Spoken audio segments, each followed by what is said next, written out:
Toujours avec nous dans le programme du soir sur New World. Bienvenue dans Regard croisé, le tout premier numéro de cette nouvelle semaine.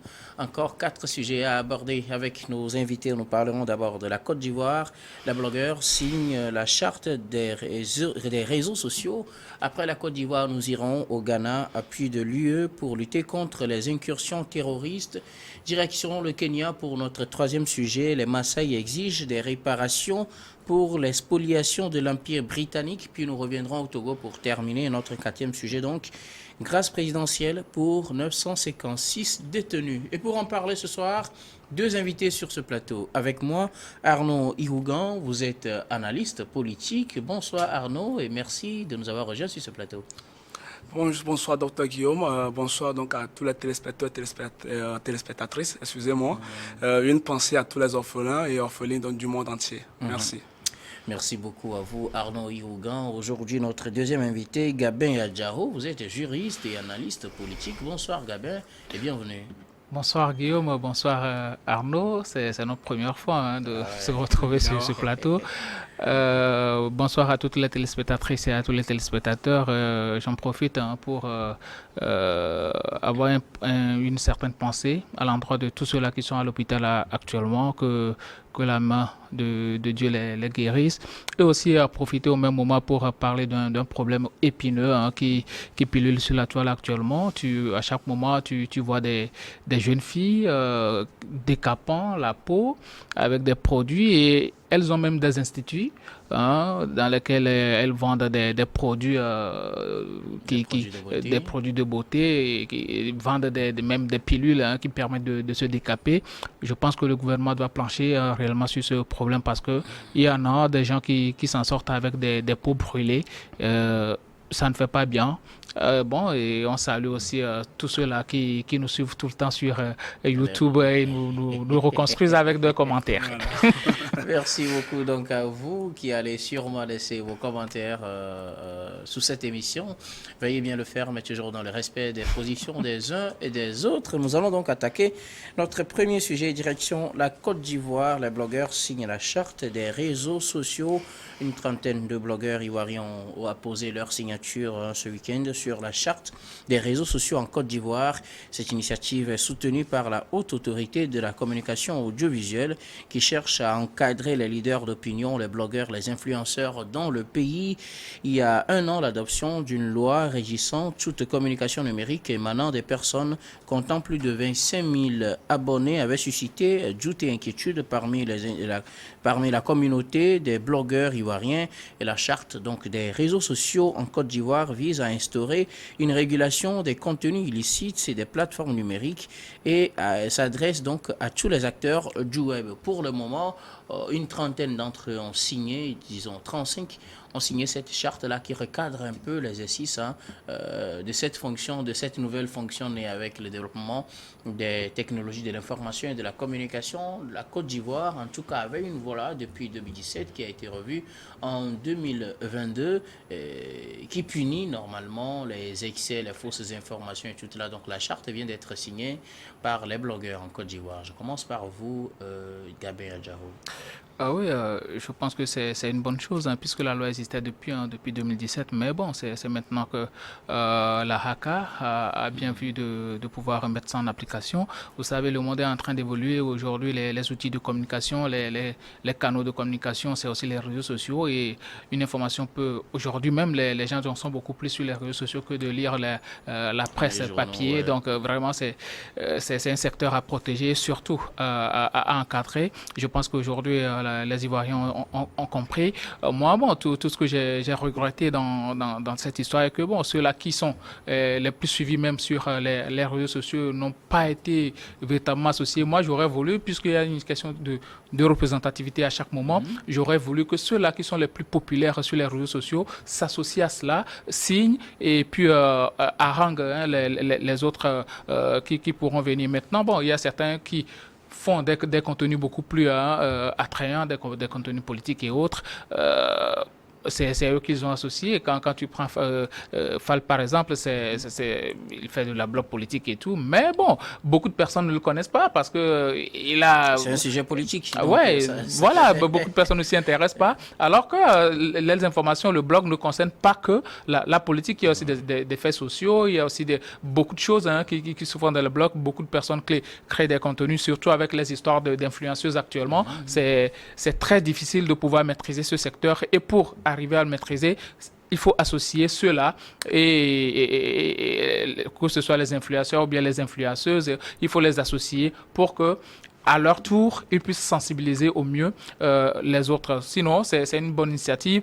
Maintenant, est-ce qu'ils ont les éléments nécessaires pour pouvoir les canaliser, pour pouvoir les encadrer? C'est un autre problème parce que la Côte d'Ivoire, pour ne pas dire toute l'Afrique aujourd'hui, on a pratiquement des centaines de milliers de blogueurs. Tout le monde aujourd'hui, avec son appareil portable, il peut commencer par devenir blogueur, de créer des contenus, donner des informations. Et il y a forcément des gens qui les suivent. Maintenant, comment est-ce qu'on va encadrer ce secteur? Comment est-ce qu'on va pouvoir suivre ces gens-là pour pouvoir ensuite les sanctionner par après? Parce que il ne faut pas seulement parler de sanctions, il faut premièrement parler d'accompagnement. En accompagnement, il faut premièrement les former. Est-ce que ceux-là même qui sont en train d'imposer ces lois aujourd'hui, est-ce qu'ils ont suffisamment d'éléments? Est-ce qu'ils ont suffisamment reçu de formation dans cette histoire de blog? Je n'en suis pas sûr. Mais il faut les accompagner, les encadrer, leur dire, voilà, il ne faut pas franchir tel Rubicon et autres, parce qu'ici, il y a des informations, souvent on le dit, c'est des informations top secret ou bien secret défense. Mais il y a quand même des gens qui osent le dire en se cachant derrière leur téléphone. Quand vous prenez par exemple certains Chrissy Happy, en Côte d'Ivoire, personne ne le connaît, mais il donne des informations qui normalement, qui normalement ne doivent pas être données sur les réseaux sociaux. Par exemple, quand on parle de la mort d'un certain Ahmed Bakayoko, c'est lui qui avait donné des informations concernant cela, alors que personne n'était au courant. Personne ne savait ce qui se passait, mais lui donnait les informations à chaque moment, et c'était lui qui avait donné l'information selon laquelle le monsieur est déjà mort. Alors que beaucoup de personnes, le gouvernement disait toujours que bon, le gars, il est dans son lit d'hôpital, il n'y a pas de problème, il va se relever et tout. Mais au finish, on a constaté que c'était Chrissy Happy qui avait raison. Donc, il faut prendre le pas surtout sur ce genre de choses, arriver à former les blogueurs et les encadrer et surtout savoir quel contenu. Et si tu es dans une certaine contenu, bon, il faut les encadrer, à ne pas déborder, à ne pas apporter de la désinformation. Et surtout aussi, aujourd'hui, quand tu prends certaines influenceuses, elles font de la promotion du proxénétisme pratiquement. Elles se mettent nues, à moitié nues, et ce sont les mêmes là qu'on choisit comme des ambassadeurs de ceci, ambassadeurs de cela. Et moi, ça ne fait pas bonne presse. Cette loi est bien arrivée. Maintenant, quelle application sera faite? On verra la suite. En tout cas, c'est votre première réaction sur ce sujet. Nous reviendrons tout à l'heure sur les implications de cette charte signée par les blogueurs. À Noïgou, les blogueurs ivoiriens signent quand même une charte avec la haute autorité de la communication audiovisuelle ACA en Côte d'Ivoire. Exactement. Oui, il le faut, parce que de telles réglementations, ce n'est pas au chef de gouvernement tout le temps de taper du poing sur la table pour réglementer certaines choses. C'est pourquoi il a délégué pouvoir à la ACA de pouvoir mettre donc la main sur un certain nombre de sujets, surtout quand il s'agit donc des questions d'ordre social. Et qu'on parle de réseaux sociaux, c'est aujourd'hui une tendance et c'est un fléau contre lequel nous devons lutter avec véhémence parce que... lutter contre les réseaux sociaux? Oui, on peut lutter contre les réseaux sociaux parce que quand vous structurez très bien vos organisations, vos structures, aucune incursion négative ne peut y avoir tant que vous mettez du tamis pour pouvoir filtrer les choses. Ça dit contrôler les réseaux sociaux, pas lutter contre. Oui, je pense que c'est le terme la plus contrôler les réseaux sociaux, c'est ce que vous voulez dire. Les contrôler, les réglementer. Bon, lutter. Je pense que vous voudriez quand même qu'il n'y ait plus de réseaux sociaux. Non, on peut pas lutter contre les... Puisque même les dirigeants s'en servent. Ah bien, justement. Pour communiquer. Ok, d'accord. Donc allez-y, on vous suit bien. Voilà, donc c'est pas lutter, mais en quelque sorte réglementer, encadrer avec plus de rigueur. Et je pense que de telles chartes est la bienvenue pour les blogueurs ivoiriens. En réalité, cette charte les protège parce que nous sommes aujourd'hui à une époque où il va falloir éduquer donc les populations, surtout nous, les jeunes. Il va falloir que les gouvernants nous lèguent des valeurs parce que que si de ces valeurs ne sont pas inculquées, la société court tout droit vers la fosse. Donc, la charte implémentée donc par la AK est bienvenue. Il ne faudrait pas que les blogueurs ivoiriens grincent les dents pour dire qu'on est en train donc, de mettre donc, de la brigade derrière eux. Non, c'est plutôt assainir le secteur pour leur permettre également d'avoir plus de contenu raffiné, pour leur permettre d'avoir des positions plus claires et des positions plus professionnelles, dans le sens du terme. Sinon, il y a des informations tout de suite. Quand on parle d'influenceur, ça veut dire que la personne peut drainer des foules derrière lui. Oui. Voilà. Donc, quand il dit I, tout le monde dit oui. Voilà, aujourd'hui. Donc, ce qui veut dire qu'il y a des intox, la personne draine des intox derrière lui. Voilà. Et tout le monde est impliqué. Alors, il y a des images de certaines personnes qui ont été détériorées pour avoir menti à leur compte pendant que ce n'était pas vrai. Pour autant, ce n'était pas la vérité. Maintenant, est-ce que nous allons faire foi aux informations relayées à temps réel par les réseaux sociaux ou nous allons faire foi aux informations relayées par New World, par exemple? C'est la question que je me pose. Là, il revient aujourd'hui aux écoles et ainsi de suite, dans le secteur de la médiatisation, je parle de l'ISICA par exemple au Togo, de pouvoir prendre le sujet à bras le corps. S'il va falloir créer ne serait-ce que de certaines disciplines dans le cadre donc, des réseaux sociaux pour coacher, pour faire sortir certains étudiants, ou soit ceux qui sont blogueurs vont aller se faire former à l'ISICA pour, si c'est 6 mois, si c'est un an, ils se forment et après tout, avant de produire des contenus, on est sûr qu'au moins, ils ont eu un label du côté donc d'une... Sur la recherche d'informations. Sur la recherche d'informations. Voilà. Les réseaux sociaux. Les réseaux sociaux. Merci. Donc, voilà. Donc, merci beaucoup à vous, Arnaud. Nous avons compris, en tout cas, essentiellement, qu'il faut quand même que les influenceurs, les blogueurs soient encadrés, soient formés, parce que vous évoquez tout à l'heure cette affaire des images qui sont ternies, parce que peut-être quelqu'un a véhiculé une information sur vous, qui peut-être avec le temps n'est pas une information vérifiée, mais vous avez déjà subi les conséquences négatives de cette mauvaise communication sur votre personne. Alors, est-ce que la Côte d'Ivoire aujourd'hui donne une ligne à suivre pour les autres pays? Parce que nous savons que le contrôle des réseaux sociaux pose un sérieux problème dans la plupart des pays, ici également au Togo. L'encadrement qu'il faut, ce n'est pas encore ça, parce que cela nécessite d'abord des moyens pour le monitoring des réseaux sociaux. Est-ce qu'il faut peut-être suivre le pas de la Côte d'Ivoire, Gabin? Oui, je pense que beaucoup de personnes, beaucoup de pays doivent suivre le pas de la Côte d'Ivoire. Je pense que le Togo a déjà réglementé ce secteur, mais c'est vis-à-vis des journalistes. Quelque chose qui vient comme un engagement direct entre les blogueurs et la haute autorité de la communication audiovisuelle. C'est tout à fait normal. C'est tout à fait normal. Ça permet aujourd'hui aux blogueurs de pouvoir s'affirmer, de pouvoir se faire représenter dans certaines instances. Parce que vous savez, il y a un problème. Et le problème, c'est qu'il y a certains étudiants qui avaient été formés dans les instituts de journalisme, qui n'ont pas trouvé de créneau d'emploi et aujourd'hui font des blogs comme métier. Parce que vous savez, avec les histoires de placement de produits et autres, ça leur permet d'avoir de l'argent, ça leur permet de pouvoir engager des ressources financières. Donc, pour eux aussi, c'est une forme de fonction. Maintenant, il y a d'autres personnes qui ont la passion de la chose, mais qui n'ont pas véritablement fait de formation. Et ces personnes-là, aujourd'hui, parce qu'il y a le portable, il y a le téléphone, ils se retrouvent dans cette situation-là. Bon, moi aussi, je vais créer un contenu, je vais commencer par relayer des informations.